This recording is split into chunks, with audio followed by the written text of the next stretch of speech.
The world runs on oil, and oil runs through one narrow stretch of blue water, 21 miles wide at its tightest point, wedged between Iran and Oman like a geological choke point that the entire global economy depends on.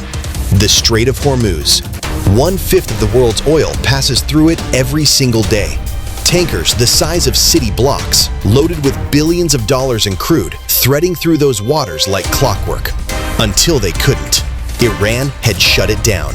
Missile batteries along the coastline, fast attack boats swarming in the shallows, radar arrays scanning every inch of the Gulf.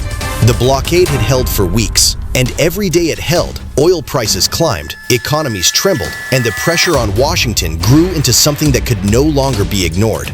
Diplomatic channels had gone cold, negotiations had collapsed, and somewhere in the Pentagon, someone had finally picked up a different kind of phone. The kind that calls in the paratroopers. Here's something people don't talk about enough. The hours before the battle. Not the explosions, not the flag raising, not the triumphant horn of the first oil tanker sailing free. The hours before all of that. The dark, grinding, methodical work of men and women preparing to do something that most human beings couldn't even imagine doing. Forward air bases in Bahrain and the UAE were alive at 1 o'clock in the morning in a way that base personnel had never quite seen before. The kind of alive that hums with controlled adrenaline. Fluorescent lights blazed inside the hangars. The smell of jet fuel and hydraulic fluid hung heavy in the air. And scattered across the tarmac sat some of the most dangerous aircraft ever built. B-1 Spirit bombers, sleek and menacing. Their swept wings folded back like birds of prey, waiting for the signal to launch. Ground crews moved around those aircraft with the intensity of surgeons. Heavy forklifts rolled across the concrete, carrying strings of 2,000-pound JDAM bombs, precision-guided, GPS-locked, absolutely unforgiving, and loaded them one by one into rotary launchers and external pylons. Each weapon clicked into place. Arming wires were connected with deliberate, careful hands. Safety pins stayed in until the very last possible second, because these were not men and women who took shortcuts with 2,000-pound bombs. The pilots walked their aircraft, reviewed coordinates, checked systems, signed their mission cards. Then they strapped on oxygen masks, climbed in the cockpits, and began spinning up engines that produced a deep, chest-compressing growl. A sound so primal, it vibrated the concrete beneath the crew chief's boots. That sound is not accidental. That sound is a message. Across the base, in staging areas packed wall to wall with gear and quiet determination, 5,000 paratroopers were doing something that looked almost mundane compared to the bombers. They were packing rucksacks, spare uniforms, hygiene kits, high-calorie rations, first aid supplies, extra water, extra ammunition, personal items that soldiers carry when they know they might not be coming back through a friendly gate anytime soon. Some of them were scribbling notes, quick ones, private ones, before folding the paper and sealing it away somewhere close. Chief Petty Officer Marcus Hayes moved through the staging area like he owned it, because in every way that mattered, he did. He'd been here before. Not here, exactly. Not this specific patch of concrete in Bahrain, but in this moment, this electric pre-combat tension where everything feels simultaneously too slow and too fast. He checked straps. He adjusted buckles. He looked soldiers in the eye and offered the kind of quiet, steady reassurance that only comes from a man who has already proven to himself that he can handle what's coming. Stay tight, stay sharp, he told them. We hit the ground running, and we don't stop until that blockade is gone. Trust your training. We've got this. Captain James Harland, the mission commander, walked the entire line. Every pilot, every paratrooper. He wasn't checking gear. His subordinates had that handled. He was doing something more important. He was looking every single person in the eye and telling them the truth about why they were here. This is bigger than all of us. The world is watching. The strait must open. You are the ones who will make it happen. Simple words, the right words, at exactly the right moment, with the kind of synchronization that takes months to plan and years of training to execute. It all moved at once. The B-1s rolled, afterburners ignited. They punched into the night sky like supersonic arrows, their exhaust trails burning bright against the stars, before swallowing themselves in darkness. Gone. Fast. Lethal. Seconds behind them, the C-17 Globemaster IIIs lumbered down the runway, heavy with 5,000 soldiers, their weapons, their rucksacks, and an absolute avalanche of intent. These aircraft are not graceful. They are enormous and deliberate, and they carry entire armies in their bellies. One by one, they climbed into the sky and turned toward the Persian Gulf. Two forces, two entirely different platforms, one single purpose, moving toward the same patch of Iranian-controlled coastline like the two arms of a closing vice.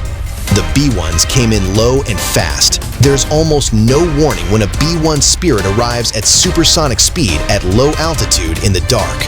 Iranian radar operators at the blockade positions had perhaps a fraction of a second of signal, maybe less, before the world outside their bunkers turned into a sustained chain of detonations that rolled across the coastline like thunder given physical form.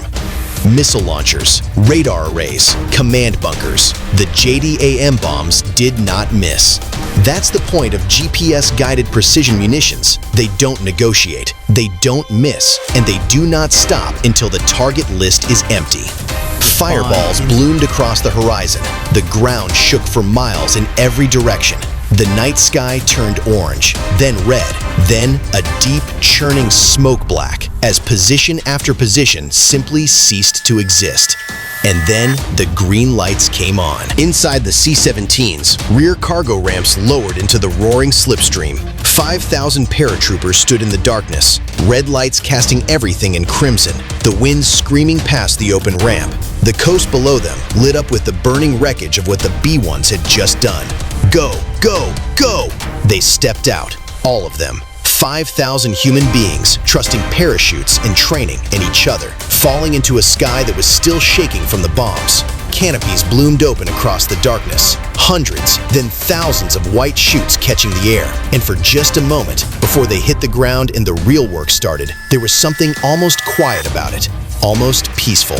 Then their boots hit the dirt, and peaceful was over. Paratroopers shed their chutes in seconds, grabbed weapons, and formed into assault teams while the B-1s overhead continued hammering anything that was still standing. Hayes was among the first on the ground. He didn't pause to take in the scene.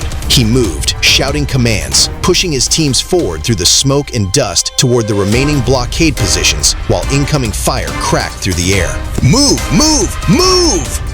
Captain Harland's voice was steady on the radio from the forward command post, threading information across every channel, coordinating the assault while the USS Tripoli, sitting offshore, stood ready to provide medical evacuation, logistics support, and whatever else was needed. The Iranian defenders were caught in an impossible position. Bombs from above, paratroopers surging from every direction, no clean lines of retreat, no functioning radar, no functioning command structure. One by one, the positions broke. Bunkers were cleared room by room. Launchers were secured. Radar arrays were dismantled. The defensive line that had shut down global energy commerce for weeks simply collapsed under the combined weight of what American air and ground forces had brought to bear. Within hours, it was over. The strait was clear. The blockade, every launcher, every radar site, every command post that had held the world's oil supply hostage was either captured or reduced to smoking rubble along the Iranian coastline. And then, cutting through the silence, the deep, unmistakable horn of an oil tanker. The first one sailed through, slowly, deliberately, as if testing whether what had just happened was real. The crew lined the rails and waved. American flags flew over the newly secured coastline. More tankers followed, then more. The world's most critical shipping lane, flowing freely again under a sky that was shifting from black to deep blue to the orange gold of a Gulf sunrise. On the secured coastline, 5,000 paratroopers allowed themselves a moment. Hayes and Harland shook hands, the handshake of two men who had just done something they would spend the rest of their lives being asked about. Soldiers laughed, the slightly unhinged laughter of people who had been genuinely scared and had come out the other side. They shared stories. They wiped dust from their faces. They looked out at the tankers sailing through the water they had just bled to reopen. Captain James Harland picked up his radio one final time. His voice, steady, quiet, carrying everything, crossed every channel simultaneously. Mission complete. The blockade no longer exists. The Strait of Hormuz is open. A pause. We are coming home.